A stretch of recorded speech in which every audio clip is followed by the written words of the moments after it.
අද කතාවේ නම ආදරේ අනුහස. මధుර වශකතාවගෙන ඉද්දි සුනාලිට නින්ද යගෙන එනවා. මధుර ඔයා ආවද බබා? මට නිදිමතයි. සුනාලි කෙඳිරි ගෑවා. හරි මිනික ඔයා දොයන්න මම ලෑස්ති වෙලා යනවා. ඒති රෑවේ. සුනාලිට ආද්දවන් දීලා ඔළුවත් අත ගාලා මధుර කිව්වා. මధుර දැන් වැඩ ඇරිලා ආවේ. ඇවිත් යාළුවෙක්ගේ වෙඩින් එකකට යන්න ලෑස්ති වෙන්නේ නැහැ. සුනාලි ජොබ් එකක් කරන්නේ නැහැ. ගෙදරට වෙලා ගෙදර ලස්සන තියාගන්න එක තමයි එයාගේ රාජකාරිය. මధుර කළු කලිසමට ක්‍රීම් පාට ෂර්ට් එකක් ඇඳලා චොකලට් පාට ටයි එකක් දාලා ආයෙ ගැලෙව්වා. ඒ නිසා ලාපාට හරියන්නේ නෑ වගේ. කළු කලිසමට සොනාලි ගිය පාර බර්ත්ඩේ එකට දුන්න මෙරුන් පාට ෂර්ට් එක ඇඳලා. රෑ නිසා ටයි එක නැතුව මෙහෙමත් ලස්සනයි. අම්මෝ මගේ ලස්සන. එහෙම කියලා මధుරට මේ හිතන තරමට එයාට ඇඳම ලස්සනයි. කාර් එක ස්ටාර්ට් කරලා පාරට දාගෙන ආයෙ බෑලා ඇවිත් ගේට්ටුවත් වහලා මధుර පිටත් වුණා. පරක්කුත් වෙලා යාළුවෝ එහෙන් මෙහෙන් කෝල් ගන්නවා. WhatsApp මෙසේජෙත් එනවා ටීන් ටීන් ගාලා. මధుර යන වේගෙ ටිකක් වැඩි කළා. ඉස්සරහා වංගුවෙන් එහා පැත්තේ එකපාරට බබෙක් ලැබෙන්න එන ගෑනු කෙනෙක් පාර පැන ලොකු හදිස්සියකින් වගේ. මధుර බ්‍රේක් ගැව්වට වැඩක් උනේ නැහැ. කාර් එකේ පැත්තකින් ගෑනු ළමයා හැප්පිලා විසික් වුණා. මధుරට ආපු තිගැස්මට අදිරුදුරු පීඩනයේ තිබ්බ මනුස්සෙට නම් heart attack එකකුත් ඇවිත්. මధුර හොඳටම බය වුණා. කවුරුත් දැක්කෙත් නැහැ. ඒත් මధුරට දාලා යන්න හිතුනේ නැහැ. කාර් එක නවත්තලා මధుර ගෑනු ළමයා ළඟට ගියා. මොකුත් තුවාලයක් නැහැ. ඒත් කෙල්ලට සිහියක් නැහැ මගේ. දරුවට මොනවා වුණාද දන්නේ නැහැ. දෙයියනේ මැරලා කියලා හිතෙද්දි මధుරට හීන් දාඩිය දැම්මා. මధුර දනගාලා කෙල්ල උකුලට ගත්තා. එතකොටයි මොන දැක්කේ. දෙයියනේ සඳමාලි මధుරගේ පැරණි පෙම්වතිය. මధුර සරසවි අධ්‍යාපන ලැබෙන කාලේ තමයි ඇයව හම්බුනේ. ඇය බදුල්ලේ බස් එකේ හැමෝගෙම වෙඩින් හැමෝම දැනන් හිටියා. ගියත් නොගියත් හැමෝටම පොදු ආරාධනා කරන එක සාමාන්‍ය සිරිත. ඒ සඳමාලි විවාහ වුණ බවක් නම් මధుර දැනන් හිටියේ නැහැ. කවුරුත් කිව්වෙත් නැහැ. එයා කොහෙද මේ කියලාත් හිතුණා. මේ වෙනකල්ම පාරේ වාහනයක් ගියේ නෑ. එතකොටම පාරේ යන ට්‍රේවල් එකක් නවත්තලා කෙනෙක් දුවගෙන ආවා. "හැප්පුණාද මල්ලි? දෙයියනේ බබෙක් හම්බෙන්නත් ඉන්නව නේද? මැරිලාද?" "නෑ අයියේ හුස්ම ගන්නවා." මధుර කිව්වේ ආයෙ පපුවට අත තියලත් බලලා. බල නොඉඳ ඉස්පිරිතාලේ අරන් ගියා නම් හරි මල්ලි. ඌ තරුණියව කාර් එකට දමා ගැනීමට මధుරට උදව් කර පිටත්ව ගියා. දැන් ඉතින් මේ කෙල්ලවත් කාර් එකේ දාගෙන තනියම හොස්පිටල් එකට යන්න ඕනේ. පුළුවන් තරම් වේගෙන් කාර් එක ඩ්‍රයිව් කරලා ඉක්මනට හොස්පිටල් එකට යආගන්න. ඉස්සරහින් ආපු ටිපර් එකේ වැදුණු කාර් එක සෙල්ලම් කාර් එකක් වගේ චප්ප වුණා. විනාඩි කිහිපයක් ඇතුළත අනතුරු දෙකක්. මధුරගේ ජීවිතේ බේරුණා. ඒත් මధුරට සිහිය නැහැ. හොඳටම තුවාලයි. සිහිය නැතුව හිටිය කෙල්ල මැරුණා. කවුරුත් දන්නේ නැහැ ඇක්සිඩන්ට් වල කෙල්ලවයි කාර් එකේ දැන් දාගෙන ආවේ කියලා. හැමෝම හිතුවේ කාර් එකේ ආව කෙල්ලෙක් මැරුණා කියලා. ඇත්ත දන්න එකම කෙනා රුදව කරපු ට්‍රේවල් එකේ අයියා. ඒත් එයා දන්නේ නෑනේ ආයෙ හැප්පුණේ මේ කාර් එක කියලා. පිල්මන වල දේවල් ඇත්ත ජීවිතවලත් වෙනකොට ඒවට මුහුණ දෙන අයගේ හැසිරීම නළු නිළියන්ගේ වගේ ලස්සන නැහැ. යථාර්ථය දරා ගන්න අමාරුයිනේ. තමන් පණ වගේ ආදරය කරන මිනිහා වෙන කෙල්ලෙක්ව කාර් එකේ දාගෙන යද්දි හැප්පිලා සිහිය නැතුව ICU එකේ පණ අදිනවා. සොනාලිට දැනෙන තමනුත් පණ පිටින් මැරෙනවා වගේ. හැමෝම දන්නවා මధుර කෙල්ලෙක්ව කාර් එකේ දාගෙන යද්දි ඇක්සිඩන්ට් උනේ කියලා. ඒ මధుරගේ කලින් පෙම්වතිය කියලා හෙළිදරව් වුණේ පොලිස් පරීක්ෂණය කරද්දී. ඒක සොනාලිට ලොකු ෂොක් එකක් වුණා. ඒත් මధుර ගැන සොනාලිගේ හිතේ තිබ්බ පුදුම විශ්වාසයක්. මధුර තාවකාලිකව කෝමා එකක හිටියේ.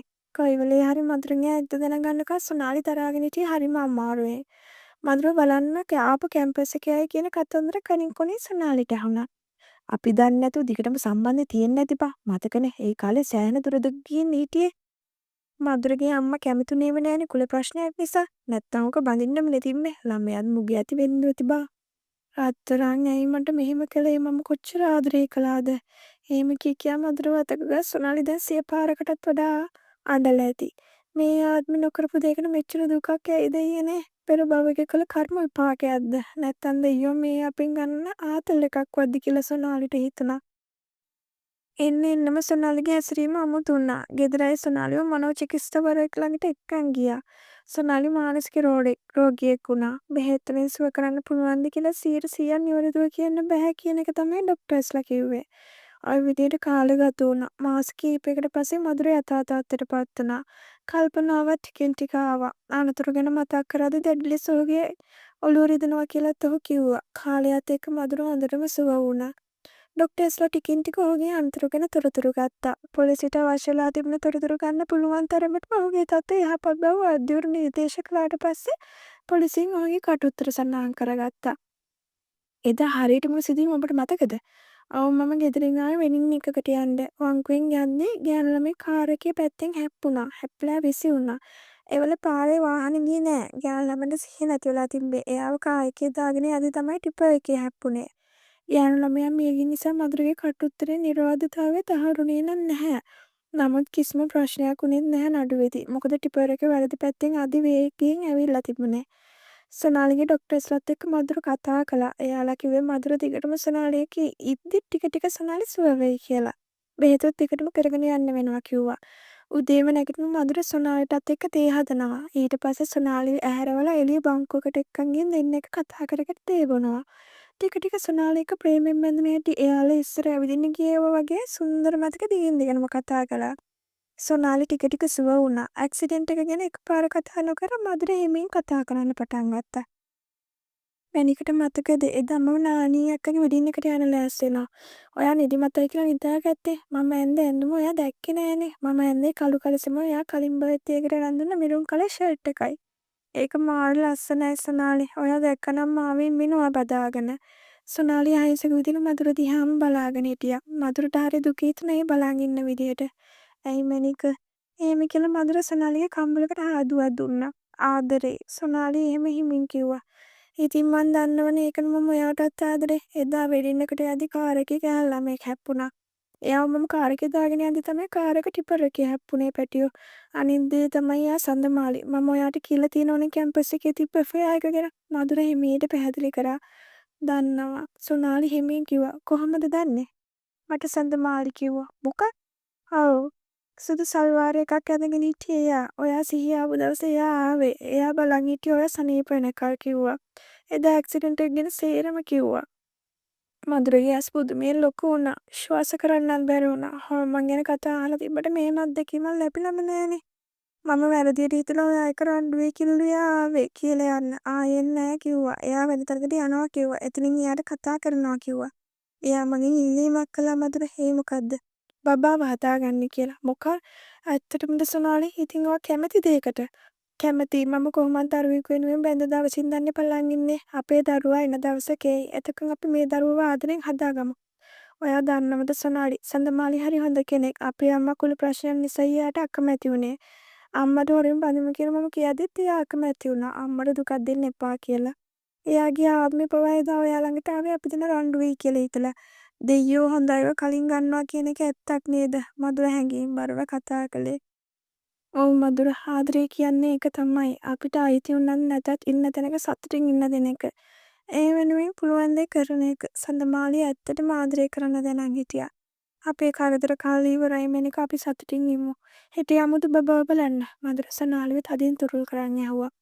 ඊළඟ දවසේ උදේම සොනාලිය මధుරේ බදුලේ සඳමාලිලා ගෙදර ගියා. දවල් වෙද්දී යන්න පුළුවන් වුණා.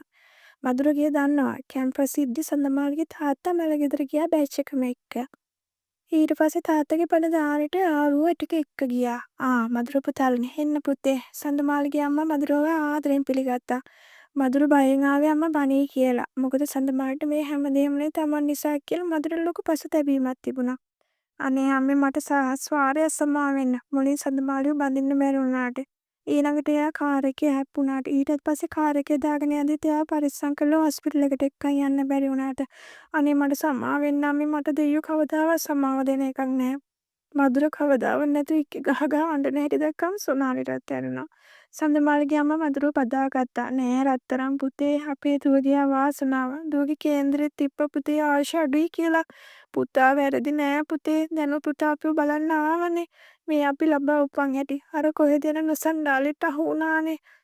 ඒකෙන් පස්සේ තමයි මේ සේරම ප්‍රශ්නේ. ඌ මේකේ රවට්ටලා බඩු වුණාට පස්සේ අතහැරලා දැම්මනේ. අම්මට මේ මාස දෙකක දරුවෙක් හදාගන්න බෑනේ අම්මේ තනියම. සොනාලි කැමතියි දරුවට අම්මා වෙන්න. අම්මා කැමතිද අපිට දරුවව දෙන්න? මధుර ඇහුවා. අම්මට පුදුම හිතුණා. දරුවව දෙන්නම් ලොවයි. ඒත් ඉතින් දරුවෝ මදුරු ළඟ ඇඳුනොත් හොඳ සැප සම්පත් මැද සැපට හැදෙයි. ඕන වෙලාවක බලන්න යන්න එන්නත් පුළුවන්නේ. මොකට අකමැති වෙනවද පුතේ? අපි කාලම කතා කරමු. මම ඉක්මනට කෑම ලෑස්ති කරන් එන්නම්. දරුවට නින්ද ගිහින් හොඳටම ඇහැ නොතුව බලන්න කියලා අම්මා කුස්සියට ගියා. ටිකකින් දරුවා අඬනවා වුණා. සොනාලි කාමරයට ගිහින් දරුවා වඩාගෙන ආවා. අනේ රෝස් මලක් වගේ ලස්සන දුවේ. මధుරටත් හරි ආසයි හිතුණා දරුවව දැක්කාම. සඳමාලිගේ දරුවෙක් කියන්නේ කොහොමද තමන්ගේ දරුවව වගේනේ කියලා මధుරට හිතුණා. හරියට සඳමාලි ළඟ ඉන්නා වගේ. ඒ සිතුවිල්ල නම් සොනාලිට කියන්න ගියේ නෑ. කිව්වා නම් දුක හිතෙනවා ගෑනුනේ. සොනාලි වඩාගත්ත විතරයි දුව නැලුණා. මధుර මෙහෙමම බබා වරයි අම්මා කැමතිනේ. රීතියෙන් කරගන්නවත් තියෙන වැඩට කීමීට කරගමු. මගේ ලෝ යාළුවෙක් ඉන්නවනේ මතකද අර සමාධි. එයාගෙන් හමු කරන්න තියෙන දේවල්. ඒ කරලම අපේ නමට කුලවද්ද ගමු.